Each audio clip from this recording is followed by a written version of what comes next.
C'est un film d'amour qui vous fera pleurer à chaudes larmes. Le nom de cette jeune fille est Mika. Un jour, Mika a perdu son téléphone portable. Après avoir cherché longtemps, elle l'a finalement trouvé dans la bibliothèque. Mais elle s'est rendue compte que tous les contacts avaient été supprimés, sauf un, appelé « Ciel ». Elle a appelé le numéro pour demander à la personne pourquoi elle avait fait ça. Mais l'homme lui répondit quelque chose d'incompréhensible. À partir de ce jour, le ciel a appelé Mika tous les jours. Ils ont commencé par parler de choses triviales, puis de leurs aspirations dans la vie. De n'avoir rien à dire, ils ont fini par tout dire. Mika était de plus en plus intriguée par l'apparition de « Ciel ». Mais la personne répondait toujours que c'était un secret. À la veille de l'anniversaire de Mika, les deux ont enfin eu l'occasion de se rencontrer. Le jour de la réunion est enfin arrivé. Mika était excitée comme une puce. Elle portait même du maquillage pour faire bonne impression. Mais lorsqu'elle arriva à la piscine, elle vit un garçon aux cheveux blancs et tenant des fleurs s'approcher. Mika était stupéfait. N'était-ce pas le loup qu'elle avait rencontré ce jour-là? Même pas eu le temps de lui offrir les fleurs qu'il tenait. Mais ce n'était pas la fin de leur relation. Quelques jours plus tard, Mika vit Hiro replanter les fleurs qu'il avait utilisées pour sa déclaration ratée. Il s'est avéré que Hiro avait planté une variété différente de fleurs chaque jour avant leur rencontre. Un d'arrosage et un magnifique arc-en-ciel est apparu dans le ciel. C'était le cadeau d'anniversaire qu'il offrait à Mika. Hiro a facilement gagné le cœur de Mika. Leur histoire d'amour a commencé. Et pour leur rendez-vous, Mika, une fille sage, a même fait l'école de brousse pour la première fois. Mika se rend à l'école de brousse pour aller à son rendez-vous avec Hiro. Ils ont fait du vélo dans la belle campagne. Ils se sont rencontrés par hasard chez Hiro et ont pris leur premier selfie. Mika a même donné son bien le plus précieux à Hiro. Juste au moment où elle rêvait d'un avenir heureux pour eux deux, une tragédie soudaine a frappé. Un jour, Mika se maquillait en attendant Hiro. Soudain, 3 voleurs l'ont récupéré dans leur voiture. Dans un beau champ de fleurs, ils ont attaqué Mika. Les cris déchirants de Mika résonnèrent dans tout le champ de fleurs. Mais personne n'est venu à la rescousse. Le soir, Hiro retrouve enfin Mika. Il était très en colère de voir sa bien-aimée souffrir ainsi. Il a découvert que le cerveau était celui de son ex-petite amie, Sayaka. Sayaka pensait que Mika était la raison de leur rupture. Alors elle a payé des gens pour faire du mal à Mika. Après avoir appris la vérité, Hiro a traîné Sayaka chez lui et a demandé à Mika comment punir cette femme maléfique. Mika secoua la tête, elle ne voulait pas qu'Hiro enfreigne la loi, et encore moins qu'il rompe à cause de cela. Environ un mois plus tard, Mika s'est rendue à l'hôpital pour un contrôle avec sa mère. Heureusement, elle n'était pas enceinte. Mais le traumatisme qu'elle avait subi n'était toujours pas guéri. Jusqu'à ce jour où Hiro l'a emmenée au bord d'une rivière herbeuse. Il s'est avéré qu'il avait lui aussi été victime d'intimidation, jusqu'à ce qu'il riposte ici pour la première fois. C'est là qu'il est devenu courageux. Il espérait que Mika pourrait aussi être courageuse et affronter tout, et lui a promis de la protéger pour toujours. « Je veux être le ciel », a-t-il dit. Où que tu sois, je le saurai tout de suite. Si quelqu'un te fait du mal, je viendrai en courant te protéger. Les paroles de Hiro ont beaucoup touché Mika. Elle pensait qu'elle pourrait surmonter le traumatisme de son agression. Le jour où elle est retournée à l'école, son agression s'est répandue dans toute l'école. Les tableaux noirs de chaque salle de classe étaient remplis de rumeurs à son sujet. Le cœur à peine guéri de Mika a de nouveau été brisé. Hiro, en colère, a effacé toutes ces insultes de sa propre main. Puis, devant tout le monde, il a crié. Mika est la femme que j'aime. Écoutez-moi bien. Et la prochaine fois, je vous tuerai tous, même si vous êtes des femmes. Quoi qu'il arrive, Mika, je vais te protéger. Les paroles protectrices de Hiro ont beaucoup touché Mika. Même si le monde entier se retournait contre elle, elle irait bien tant que Hiro découvert qu'elle était enceinte. Le lendemain, elle a nerveusement raconté l'histoire à Hiro. À la surprise de Mika, Hiro s'est enfui. Mika a supposé que Hiro était un salaud irresponsable. Elle était sur le point de partir, déçue, quand, à sa surprise, Hiro est revenu. Félicitations. Tu portes mon enfant. Je vais te rendre heureuse. Il s'est avéré qu'il était parti acheter un cadeau au bébé. C'était aussi une promesse qu'il prenait soin de Mika et de son bébé. Ensuite, ils ont acheté une paire de bagues dans la rue. Les bagues n'étaient pas chères, mais elles représentaient l'amour de Hiro pour Mika. C'était aussi un symbole de leur engagement. Il s'est prosterné devant les parents de Mika, les suppliant de consentir à leur mariage. Pour donner une vie heureuse à Mika et à leur enfant, il a même abandonné ses études et a trouvé un emploi. Mais la nouvelle a rapidement atteint Sayaka. Des orages, elle a de nouveau attaqué Mika. Si tu n'étais pas là, Hiro serait à moi. C'était le soir de Noël. Hiro a acheté une paire de gants pour son futur bébé de bonheur. Mais au moment où les deux baignaient dans le bonheur, Mika a soudainement ressenti une douleur aiguë à l'estomac. Puis elle s'est réveillée, elle était à l'hôpital. Sa mère lui a appris une nouvelle dévastatrice. Le bébé. Le médecin a dit. Le bébé est parti. Et la mort subite du bébé a brisé le cœur de Mika. Toute la salle d'hôpital était remplie de ses sanglots. À sa sortie de l'hôpital, Mika a vu Hiro, gelé. Et elle s'est avéré qu'il priait à genoux dans la neige, espérant que Dieu bénisse leur enfant. Le bébé est parti. Le bébé n'est plus dans le ventre de Mika. Malheureusement, ses prières sincères n'ont pas été exaucées. Ils ont pleuré tous les deux sous l'hôpital, puis ont construit un bonhomme de neige à proximité. Quelques mois ont encore passé. Mika a remarqué que Hiro n'était pas venu à l'école depuis plusieurs jours. Il ne répondait pas à ses appels ni à ses textos. Elle est même allée chez lui et n'a trouvé personne.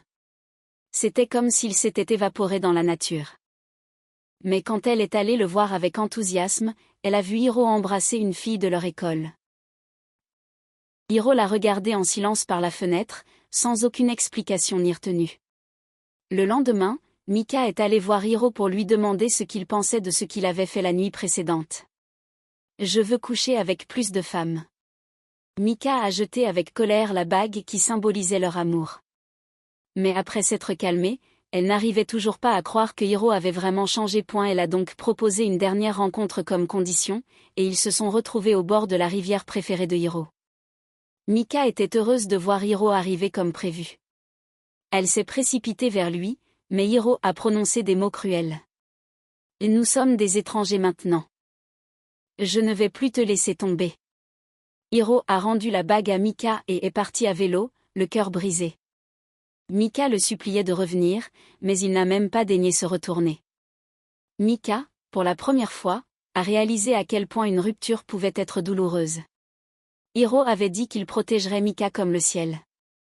Mais il l'a traitée comme une étrangère après cela. Mika, le cœur brisé, a retiré la bague de son doigt.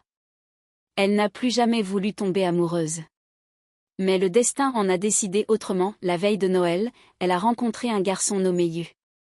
Yu est tombé amoureux de la gentille et douce Mika au premier regard. Comment réagirais-tu si l'on te déclarait sa flamme ? Je veux que tu me prennes dans tes bras et que tu me dises que tu m'aimes. Mika a poliment rejeté Yu. Plus tard, elle est allée commémorer son bébé dans la neige. Elle a remarqué une paire de gants à côté du bonhomme de neige et s'est demandé si Hiro était venu. Minuit 7 minutes 35 secondes, elle s'est précipitée pour le trouver. Mais, à sa surprise, la personne qu'elle a vue était Yu. Il s'est avéré que Yu avait peur que Mika ne se perde, alors il avait attendu tranquillement ici. Après être montée dans la voiture, Mika n'a pas pu s'empêcher de pleurer. Elle pensait que le bébé avait pitié d'elle d'être seule, alors il avait envoyé ce gentil garçon l'attendre. Quelques mois plus tard, lorsqu'Yu a avoué ses sentiments à Mika avec un bouquet de gypsophiles, Mika a décidé de sortir avec lui pour oublier Hiro. Est vite arrivé. Mika est venue comme prévu commémorer son bébé. Cette fois, elle a finalement vu Hiro avec un bonnet. Bien qu'il ne se soit pas vu depuis longtemps, elle n'arrivait toujours pas à oublier ce qui s'était passé il y a 2 ans. Hiro, pourquoi sommes-nous arrivés là ? Pourquoi faut-il que tu prennes toujours des décisions unilatérales ? Pourquoi m'abandonnes-tu ? Toujours ? Hiro n'a pas répondu, tout comme il y a 2 ans, il a abandonné Mika et est parti. Mika a couru après lui, le suppliant de revenir, mais il ne s'est pas retourné. Mika a couru jusqu'à un carrefour avant de s'arrêter. Sa raison lui disait qu'il était temps d'oublier cet homme parce qu'il y avait un Yu qui l'attendait tranquillement en bas de la colline. Avec la tendresse et les soins de Yu, Mika et lui ont entamé une relation heureuse. Ils sont allés dans la même université. À mesure que leur relation se développait, Yu a finalement décidé de demander Mika en mariage la veille de Noël. Mika, tu seras à moi à partir de maintenant. Mika a accepté la proposition de Yu. Alors qu'elle allait commémorer son bébé, elle a appris une vérité dévastatrice. Hiro avait demandé à Hwang de venir ici chaque année pour offrir des gants au bébé.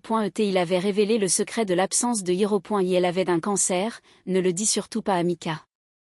Nous savions qu'il ne voulait pas que nous le disions à Mika, mais il l'attendait toujours. Il s'est battu seul pour Mika. Finalement compris pourquoi Hiro avait rompu avec elle, et pourquoi il était si cruel envers elle. Mika, connaissant la vérité, voulait trouver Hiro tout de suite. En rencontrant Yu, la bague qu'elle avait à la main est tombée. Désolé. Ne t'excuse pas. En fait, Yu savait très bien dans son cœur que l'homme que Mika aimait le plus était toujours Hiro. Haine qu'il soit réticent dans son cœur, il ne pouvait que laisser Mika le quitter. Mika a trouvé Hiro alité à l'hôpital. La triste vérité était devant elle. Mais Hiro a continué à mentir en disant qu'il détestait Mika. Mais la bague qui symbolisait leur amour, qu'il tenait dans sa main, avait déjà révélé la vérité. Et elle n'a eu d'autre choix que de révéler qu'il ne lui restait plus que quelques jours à vivre. Et elle me reste 2 mois. J'y t'ai toujours aimé. Un homme a tout sacrifié pour l'amour. Une femme savait que son amant avait une maladie en phase terminale mais a insisté pour rester avec lui. Heureusement, ces deux-là se sont retrouvés. À partir de ce jour-là, Mika est restée aux côtés de Hiro tous les jours, l'aidant à se rétablir, lui tenant compagnie, le faisant rire. Elle est même allée secrètement au temple pour prier pour lui. Elle a même abandonné ses études pour s'occuper de lui. Et pour ne pas inquiéter Mika, Hiro a toujours fait comme si tout allait bien devant elle. Il a même enduré la douleur pour retourner avec Mika dans les endroits où ils avaient des souvenirs. Ils sont d'abord allés à la bibliothèque de l'école. C'était parce que Mika avait perdu son téléphone portable ici qu'ils sont tombés amoureux. Ils sont ensuite allés au bord de la rivière. Mika a demandé Hiro en mariage. Hiro a mis la couronne de fleurs qu'il avait faite lui-même sur la tête de Mika.